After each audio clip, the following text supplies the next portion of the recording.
Hello viewers, this is Suman Dutta. তো আজকে present হলাম নতুন একটা ভিডিও নিয়ে। আজকে থাকছে ত্রিপুরা এসটিজিটি এক্সামের জন্য পলিটিক্যাল সায়েন্স থেকে আরেকটা গুরুত্বপূর্ণ ভিডিও।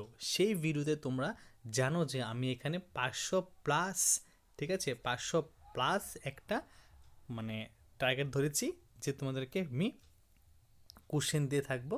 তো আমরা মোটামুটি অনেকগুলো কোশ্চেন এখানে শেষ করে ফেলেছি। তো অবশ্যই আমি এখানে নাম্বারগুলো আগে মেনটেন করতাম, এখন মেনটেন হচ্ছে না, সমস্যা নেই। তো যেদিন 500+ ভিডিও হয়ে যাবে, সরি এমসিকিউ হয়ে যাবে, তখন তোমাদেরকে আমি জানিয়ে দেব।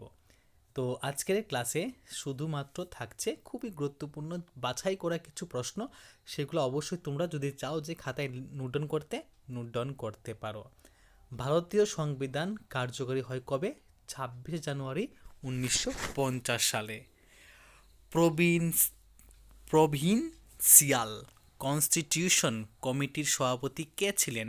সর্দার বল্লভভাই প্যাটেল। মতিলাল নেহেরুর প্রতিবেদনে যুক্তরাষ্ট্রীয় ধারণাটি সর্বপ্রথম প্রস্তাবিত হয়। কি?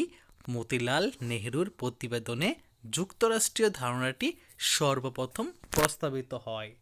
তো আরেকটা কথা বলে দিই, এখানে শুধু 3 থেকে 4 মিনিটের ভিডিও আমি তোমাদের সাথে শেয়ার করছি।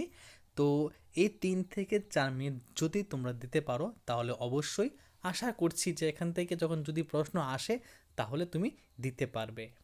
বাকিটা অ্যাজ ইউ উইশ। গণপরিষদের সহসভাপতি কে ছিলেন? হরেন্দ্র কুমার মুখোপাধ্যায়। তো গণপরিষদের সহসভাপতি কে ছিলেন? হরেন্দ্র কুমার মুখোপাধ্যায়।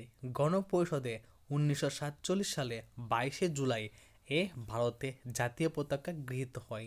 1947 সালে 22 জুলাই প্রথম গণপরিষদে কি হয়? জাতীয় পতাকা গৃহীত হয়। ডক্টর সচ্চিদানন্দ সিনহা গণপরিষদের প্রথম সদস্য ছিলেন।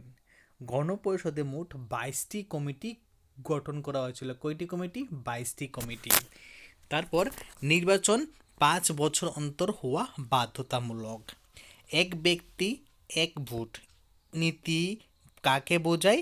গণতান্ত্রিক সমতাকে বোঝায়, ঠিক আছে। তারপর এখানে আছে যে ভারতে নির্বাচন কমিশন কোন ধরনের সংস্থা? সাংবিধানিক সংস্থা। নির্বাচন কমিশন সংবিধানের 324 নং ধারা অনুসারে গঠিত হয়। ভারতের প্রথম নির্বাচন কমিশন বা কমিশনার ছিলেন সুকুমার সেন। নির্বাচন কমিশন সংবিধানের 324 নং ধারা অনুসারে গঠিত হয়। নির্বাচন কমিশন সংবিধানের 324 নং ধারা অনুসারে গঠিত হয়। ব্রিটিশ শাসন ব্যবস্থাকে বৈধতা প্রদান করে। সরি, ব্রিটিশ না, মিস্টেক হয়েছে, সবচেয়ে বড় মিস্টেক হয়েছে। এটা কী হবে? নির্বাচন, সরি, এটা কী হবে?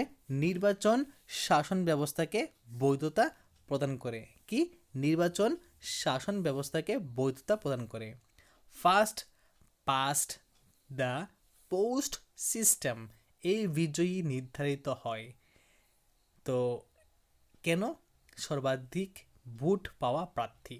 First past the post system এই বিজয়ী নির্ধারিত হয় সর্বাধিক ভোট পাওয়া প্রার্থী, ঠিক আছে।